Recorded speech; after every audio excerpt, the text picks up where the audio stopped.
जी नमस्कार दोस्तों, एक बार फिर से स्वागत है आपके अपने चैनल मैथ लाइव 2.0 में, जहां हर दिन शानदार ट्रिक के साथ और एक बेस्ट अप्रोच के साथ हर क्वेश्चन को एक एक झटके में चटकाना सिखाया जाता है। तो आज का सेशन बहुत ही ज़बरदस्त और तगड़ा होने वाला है ना। मैथ सेक्शन का जो भी सवाल पूछता है बिहार पुलिस में, वो सब मैं वही पैटर्न वही लेवल लेकर आया हूँ जिस टाइप का आपके परीक्षा में पूछने वाला है। तो एकदम दिल थाम कर बैठे रहिएगा और पेन पेपर लेकर बैठे रहिएगा, ताकि आपको जब भी बेस्ट या यूनिक ट्रिक दिखाई दे, अप्रोच दिखाई दे, तो नोट डाउन कर लीजिएगा। और हमसे पहले आप सॉल्व कर सकते हैं तो करिएगा, अगर नहीं सॉल्व होगा तो देखिएगा अप्रोच और ट्रिक कैसे सॉल्व करेंगे। देखिएगा, बोला है कि एक वृत्त की त्रिज्या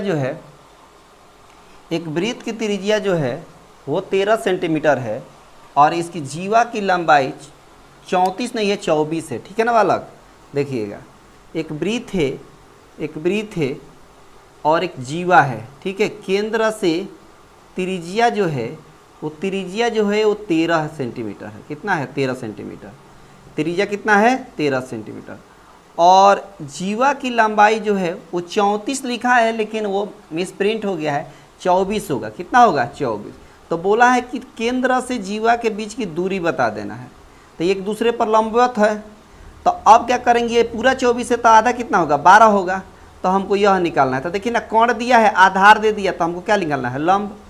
तो हमको इस पर जो लंब डाला गया है यहाँ पर OP दे देते हैं, यहाँ पर P दे देते हैं। तो OP निकालिएगा कैसे? तो कहेगा कि कोण का एक स्क्वायर माइनस लंब का एक स्क्वायर, सॉरी आधार का एक स्क्वायर, कोण का एक स्क्वायर माइनस आधार का एक स्क्वायर, तो कितना होगा?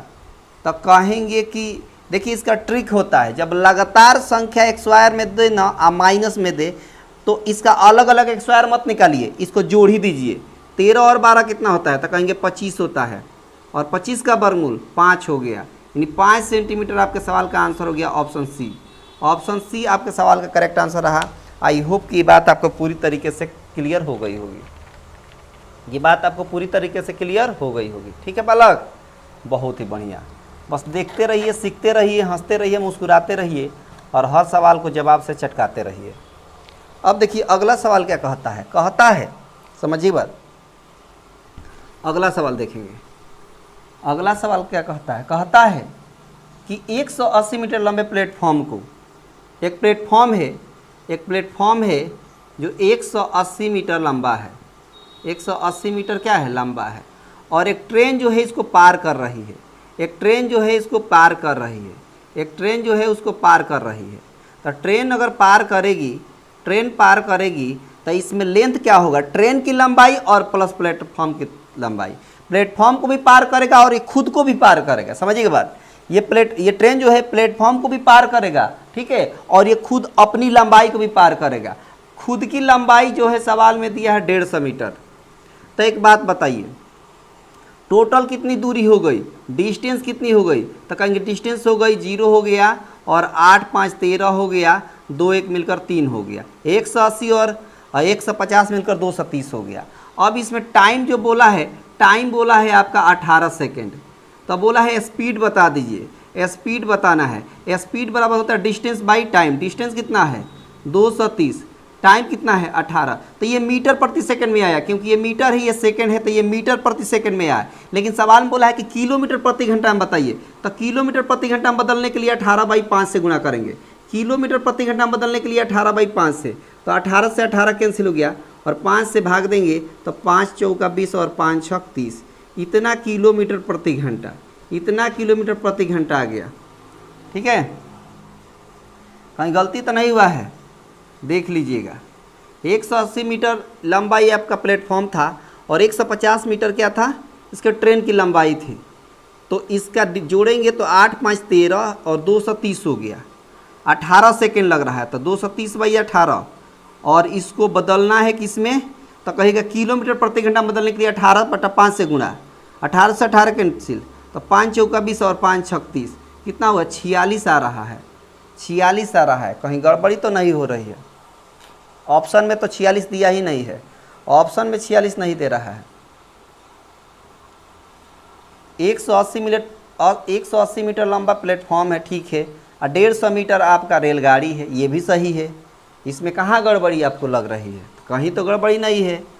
मैंने क्या बताया, प्लेटफॉर्म को अगर पार करेगी तो खुद की लंबाई को भी पार करेगी और प्लेटफॉर्म को भी पार करेगी। तो दोनों को जोड़ेंगे तो 230 हो रहा है, 18 सेकंड टाइम लग रहा है पार करने में। तो रेलगाड़ी की गति किलोमीटर प्रति घंटा में बदलना है। किलोमीटर प्रति घंटा में बदलने के लिए 18/5 से हमने गुणा कर दिया। वहीं गड़बड़ी, ओहो गड़बड़ी हो रही है। 180 में 150 जोड़ेंगे तो यहाँ 330 होगा। यहाँ कितना होगा, 330 होगा, 330 होगा। माफ़ी चाहेंगे आपसे, ये जोड़ने में गलती हुई थी। ये 180 में 150 जोड़ेंगे तो 330 होना चाहिए ना, तो 230 गलती हो गई थी, माफ़ी चाहेंगे। तो 330 हो गया, तब हो गया ये 5 छक 30 और 5 छक 30, 66 किलोमीटर प्रति घंटा का मतलब हो गया ऑप्शन सी फिर से। ठीक है, क्लियर हुआ? तो कहेगा बिल्कुल क्लियर हुआ, इसमें कोई किसी प्रकार का दिक्कत होने वाला नहीं है। ठीक है ना। यहाँ पर गलती हो गई थी जोड़ने में, तो घबराइएगा मत, है ना, हो जाती है कभी कभी। अगला सवाल देखिए, अगला सवाल क्या कहता है, कहता है कि एक मोबाइल फ़ोन नंबर के अंतिम अंक के प्राकृतिक संख्या होने की प्रक्रिया बताइए। एक मोबाइल फ़ोन है, मोबाइल फ़ोन जो है लास्ट में कोई भी एक संख्या हो सकती है, प्राकृतिक संख्या 2 3 4 जीरो, ये जीरो नहीं, 1 2 3 4 5 6 7 8 9, कोई भी प्राकृतिक संख्या हो सकती है। तो प्राकृतिक संख्या कोई भी हो सकती है, तो एक ही कोई होगा, तो एक ऊपर। अब मोबाइल नंबर में कितने अंक होते हैं टोटल, तो कहिएगा 10 अंक होते हैं, तो 10 नीचे, यानी 1/10 होना चाहिए, ऑप्शन सी होना चाहिए। मेरे हिसाब से ये होना चाहिए, एक बार आप देख लीजिएगा, क्योंकि प्राकृतिक संख्या बोला है ना, तो अंत में प्राकृतिक संख्या जीरो भी किसी संख्या में होती है, किसी मोबाइल के अंत में नंबर में, लेकिन ये मना कर दिया है प्राकृतिक संख्या होना चाहिए। तो प्राकृतिक संख्या कोई भी हो सकता है, 1 से लेकर अनगिनत तक, मतलब 9 तक होगा प्राकृतिक संख्या। एक ही अंक में बात बोला है, तो 1 से लेकर 9 तक, तो एक ही कोई अंक होगा यहाँ पर, 1 से लेकर 9 तक कोई भी एक अंक होगा, तो 1 लिख लिए। और मोबाइल नंबर तो मान लीजिए कि 10 अंक का होता है ना, तो इसलिए 10 लिख दिए। ठीक है, देख लीजिएगा एक बार, मेरे ख्याल से ये आंसर सही है। अगला सवाल देखिए, अगला सवाल कहता है कि एक व्यक्ति है जो अपनी कुल यात्रा का 2/15 भाग रेल द्वारा, 2/20वां भाग कार द्वारा, रेल द्वारा कितना किलोमीटर, तो रेल द्वारा कह रहा है कि मान लीजिए कि 2/15 भाग, और कार द्वारा कितना भाग चल रहा है, तो 9/20वां भाग। और शेष कितना किलोमीटर चल रहा है, तो शेष जो है वो पैदल 10 किलोमीटर चलता है, पैदल चलता है 10 किलोमीटर पैदल। तो बताइए कि उसने उसकी पूरी यात्रा कितना किलोमीटर है। तो पूरी यात्रा के लिए हम मान लिए x, कितना मान लिए x, तो x का 2/15वां भाग क्या होगा, 2x/15, और x का 9/20वां भाग क्या होगा, 9x/20। तो अब देखिए ना, एक बात बताइए, 2x/15 भाग चला, ठीक है, और प्लस 9x/20 भाग चला, ठीक है। इतना चलने के बाद शेष पैदल चला, शेष कितना पैदल चलता है, 10 किलोमीटर। तब ना टोटल पूरा होता है, तो टोटल पूरा कितना माने हैं, x माने हैं, तो x हो गया, यानी x का वैल्यू निकाल देना है। तो देखिए ये हो गया 20 दूना 40x और प्लस 15 नवा 135, 20 दूना 40 और 15 नवा 135x। ठीक है, अच्छा एलसीएम ले लीजिए, कितना होगा 60, तो 15 चौका 60, 4 दूना 8x, 20 तिहाई 60, तो 3 9 3 27x प्लस 10 बराबर x। तो ये x हो गया, इसको उधर कर दीजिए, तो 27 8 35, तब माइनस 35x/60 हो गया, और इधर 10 है बराबर में, तो 10 रहेगा। अब एक बात बताइए, 60x हो जाएगा और 60x में से 35 से घट जाएगा, तो 60x में से 35 से घटेगा तो कितना होगा, 25x होगा। 25x/60 बराबर 10 हो गया। 5 25 और 5 से 12 बार में, और 5 से 2 बार में, 12 दूना 24 हो जाएगा, यानी x बराबर 24 किलोमीटर हो गया। 24 किलोमीटर का मतलब हो गया कितना, ऑप्शन डी हो गया। कौन सा हो गया, ऑप्शन डी हो गया। बोलिए कोई दिक्कत है तो कहिएगा बिल्कुल दिक्कत होने वाली नहीं है। बहुत आसान सवाल है, बहुत बेहतरीन सवाल है, इसमें किसी प्रकार की समस्या होने वाली नहीं है। ठीक है, आराम से सीखिए, आराम से सीखिए, इसमें कोई दिक्कत होने वाली नहीं है।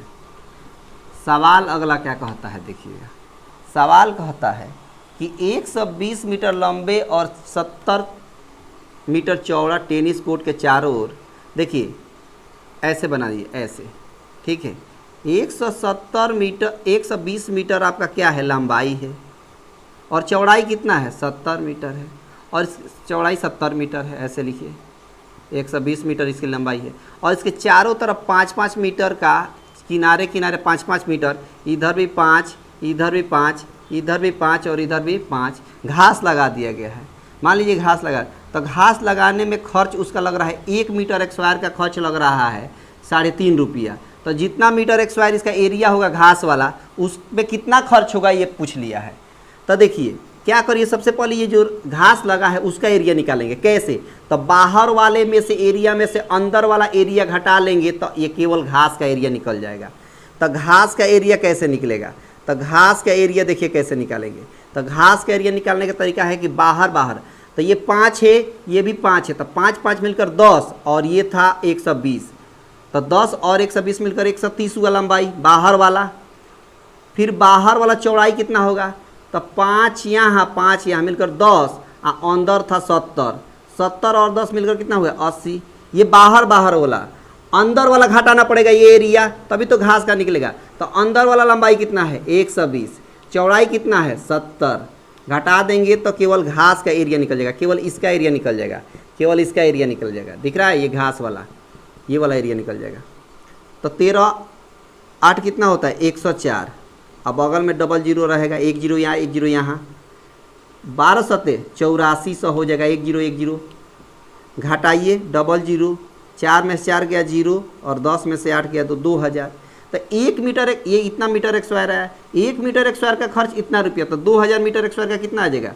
तो 2000 मीटर स्क्वायर का आ जाएगा, 2000 में गुणा कर देंगे कितना से 3.5 से, तो 100 हो जाएगा। पॉइंट हटेगा तो नीचे 100, 1 जीरो 1 जीरो, फिर दूसरा जीरो, तब 35 दूना कितना हो जाएगा 70, और डबल जीरो है तो डबल जीरो, यानी 7000 रुपया आपका खर्च आएगा। 7000 का मतलब ऑप्शन ए हो गया। बोलिए कोई दिक्कत है तो कहेगा बिल्कुल दिक्कत नहीं, बिल्कुल दिक्कत होने वाली नहीं है, क्योंकि इससे शानदार और सरल तरीका हो ही नहीं सकता। बहुत ही बेहतरीन तरीके से सवाल को चटकाया जा रहा है, बस समझते हुए चलिए, इसमें बहुत ताकत नहीं है। अगला सवाल क्या कहता है? तो कहेगा कि अगला सवाल जो कहता है वो ये कहता है कि मान लीजिए कि एक फिगर है कुछ इस तरह का, ठीक है, इस तरह का एक फिगर है, समझिएगा बात, ठीक है, और यहाँ से एक लाइन खींची गई है, ठीक ना, इसको ए कह दिया गया है, इसको बी कह दिया है, इसको सी, इसको डी, इसको ई कह दिया गया है, ठीक है ना। और आपको कह दें इसमें और क्या दे दिया है कि ये 60 दे दिया है, ठीक है, यह भी 60 दे दिया है और यह भी 60 दे दिया है। अच्छा, यह इतना अगर देखें तो यह आयत है की तरह दिख रहा है, तो कहे बिल्कुल दिख रहा है, और आयत एक दूसरे पर 90 डिग्री का कोण बनता है, तो यहाँ भी 90 बनेगा, तो यहाँ भी 90 बनेगा ना। तो आपको कह दिया है कि एंगल DAE बता दीजिए, DAE मतलब यह कोण पूछ दिया है, यह कोण। तो यह कोण कैसे निकालेंगे? यह कोण निकालने का तरीका ये है कि अगर यह कोण पता चल जाए, अच्छा यह कोण कितना हो गया यहाँ से लेकर यहाँ तक, यहाँ से अगर हो गया 60 और 90 मिलकर 150, 150 हो गया। अगर ध्यान से देखें तो क्वेश्चन में नहीं बोला है, लेकिन ये दोनों आपस में बराबर होना चाहिए। क्या होना चाहिए? बराबर। अगर बराबर है तो यह कोण और यह कोण आपस में बराबर होगा, क्योंकि समद्विबाहु त्रिभुज हो जाएगा, और समद्विबाहु त्रिभुज में 2 भुजा बराबर तो 2 कोण भी बराबर। तो अगर इसको x मानेंगे तो इसको भी x मानेंगे, तो ये x और यह कोण हो गया 150। तो त्रिभुज के तीनों कोणों का योग कितना होता है 180, तो x मिलकर 2x हो गया, और 150 जोड़ेंगे तीनों कोण हो गया x मिलकर 2x और 150 तीनों कोण हो गया, और तीनों कोणों का योग मिलकर कितना होता है त्रिभुज के अंतः कोणों का योग, तो 180 डिग्री। 150 उधर जाएगा तो क्या हो जाएगा 30 हो जाएगा, 2 से कटेगा 30 15 बार में, तो x बराबर क्या आ गया? तो कहेंगे 15 डिग्री आ गया। तो इसी को तो हम x माने हैं, और यही बोला था DAE, यह कोण पूछा था, तो यह कितना हो गया 15 डिग्री हो गया। 15 डिग्री आपके सवाल का सही आंसर हो गया, मतलब ए ऑप्शन हो गया। और ये कमाल का अप्रोच है। आई होप कि बात आपको पूरी तरीके से क्लियर हो गई होगी, क्योंकि सवाल को चटकाने के लिए इससे बेहतरीन तरीका नहीं हो सकता। सवाल को चटकाने के लिए इससे बेहतरीन तरीका नहीं हो सकता। ठीक है बालक, आगे देखेंगे, अगले सवाल की तरफ चलेंगे, क्या कहता है ये देखेंगे। अगला सवाल क्या कहता है ये देखिएगा। अगला सवाल कहता है, देखिए क्या कहता है। अगला सवाल कहता है कि x का मान ज्ञात कीजिए अगर cos 40 डिग्री प्लस एक्स बराबर साइन 30 डिग्री। अब एक कंसेप्ट याद रखिए, साइन ए बराबर कॉस ए, ये दोनों साइन ए बराबर कॉस बी, ये दोनों आपस में बराबर होगा कब? जब दोनों का एंगल जोड़ने पर 90 होता है। दोनों को जोड़ दीजिएगा 90 के बराबर हो जाएगा, तो आपस में क्या हो जाएगा? बराबर। तो ये दोनों बराबर कह दिया है, पहले ही क्या कह दिया है? बराबर। अगर बराबर कह दिया है तो यह कोण और यह कोण जोड़कर 90 होना चाहिए। यानी हम कह सकते हैं कि 40 degree plus x degree plus 30 degree, यह कोण ये हो गया और यह कोण ये हो गया, दोनों को जोड़ने पर 90 के बराबर होना चाहिए। तो अब देखिए 40 और 30 कितना होता है? 70। 70 उधर जाकर घटेगा तो x बराबर 90 में से 70 गया 20 हो गया, यानी 20 डिग्री आपके सवाल का आंसर हो गया ऑप्शन बी। Option B. बोलिए कोई दिक्कत हुआ तो कहेगा बिल्कुल दिक्कत नहीं हुआ। सवाल को चटकाने के लिए इससे आसान तरीका और सरल तरीका हो ही नहीं सकता। ठीक है बालक, देखिए अगला सवाल क्या कहता है।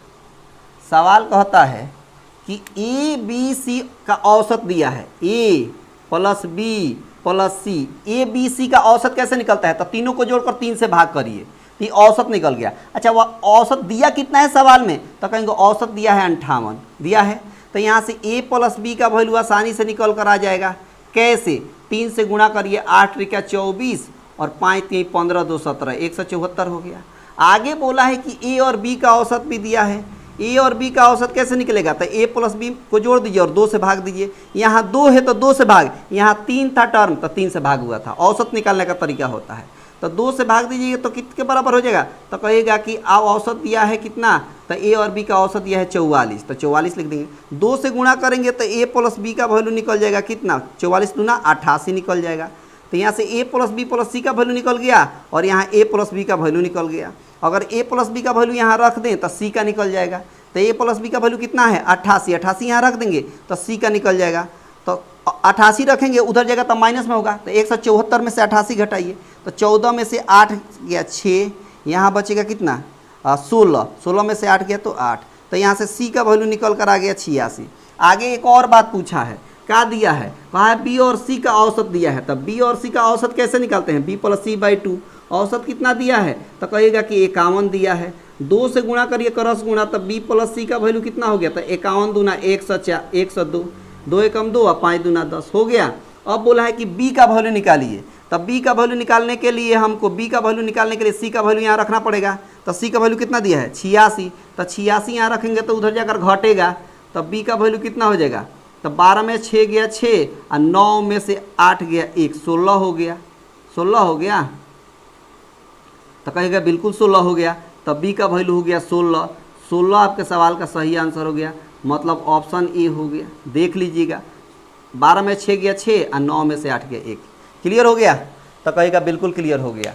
इसमें कहीं किसी प्रकार की दिक्कत होने वाली नहीं है। इस तरह के सवाल को चटकाने के लिए बेहतरीन तरीका यही है। बहुत शानदार अप्रोच है, बहुत शानदार ट्रिक है। बस देखते रहिए, सीखते रहिए, हंसते रहिए, मुस्कुराते रहिए और इस सेशन का आनंद उठाते रहिए। अगला सवाल क्या कहता है ये देखिए। सवाल क्या कहता है ये देखिए। सवाल में बहुत ताकत नहीं है। सवाल कहता है, सवाल क्या कहता है? कहता है सवाल कि 3 संख्याओं का योग दिया है कितना? 204। 3 संख्या है, 3 संख्या a ले लेते हैं, b ले लेते हैं, c लेते हैं, तीनों का योग कितना दिया है? 204। अच्छा यहाँ a है पहली संख्या, दूसरी संख्या b, तीसरी संख्या c। और सवाल में बोला है कि पहली और तीसरी का अनुपात दिया है। पहली और तीसरी का अनुपात दिया है 4:5 और दूसरी और तीसरी का दिया है 3:3 कितना? 4। तो पहले कर बैलेंस करिए 5 और 4। सी का एक ही सी है और एक ही सी का 2 तो वैल्यू रहेगा नहीं, तो बराबर करना पड़ेगा। कैसे बराबर होगा? तो इस 4 से ऊपर वाला में गुणा कर दीजिए और इस 5 से नीचे वाला में गुणा कर दीजिए। तो गुणा करिए, 4 चौका 16 हो गया, फिर यहाँ 5 3 15 हो गया और फिर 5 चौका 20 हो गया। सवाल में क्या बोला है? तीनों का रेशियो मिल गया, तो तीनों को जोड़कर 204 दिया है। तीनों को जोड़िए तो 6 5 11, 2 1 3 1 4 1 हर्षिल 5, 51 हो गया। कितना हो गया? 51। तो 51 का वैल्यू कितना दिया है सवाल में? तो कहेगा 204 दिया है। ये कितना बार में कटेगा? तो 4 बार में कटेगा। 4 बार में कटेगा तो 1 यूनिट का वैल्यू 4 हो गया। तो आपसे पूछा है दूसरी संख्या कितना आया है? 15। तो 1 यूनिट का वैल्यू 4, तो 15 यूनिट का वैल्यू कितना हो जाएगा? 15 चौका 60। तो दूसरी संख्या कितनी आ गई, तो 60 आ गई। 60 का मतलब ऑप्शन बी हो गया।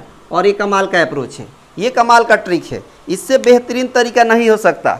सवाल को चटकाने के लिए इससे बेहतरीन तरीका नहीं हो सकता। आई होप कि ये बात आपको पूरी तरीके से क्लियर हो गई होगी, है ना। तो 9 से 10 सवाल था आज के सेशन में। कैसा लगा आप कमेंट बॉक्स में बताइएगा। बेहतरीन तरीके से आपने चटकाया और बखूबी सीखा, है ना, बेहतरीन तरीके से आपने सीख लिया। तो आई होप कि आपको अच्छे से क्लियर हो गई होगी। ठीक है, तो बस आज इतना ही रहने देते हैं। और जाते जाते आपसे छोटी सी गुजारिश है कि लाइक करके जाइएगा, शेयर कर दीजिएगा, और चैनल पर जितने लोग पहली बार होंगे चैनल को सब्सक्राइब करके रखिए, ताकि आने वाले हर क्लास का नोटिफिकेशन आपको सबसे पहले मिलता रहेगा। ठीक है, तो आप अपना ख्याल रखिएगा। तब तक मिलते हैं अगले क्लास में।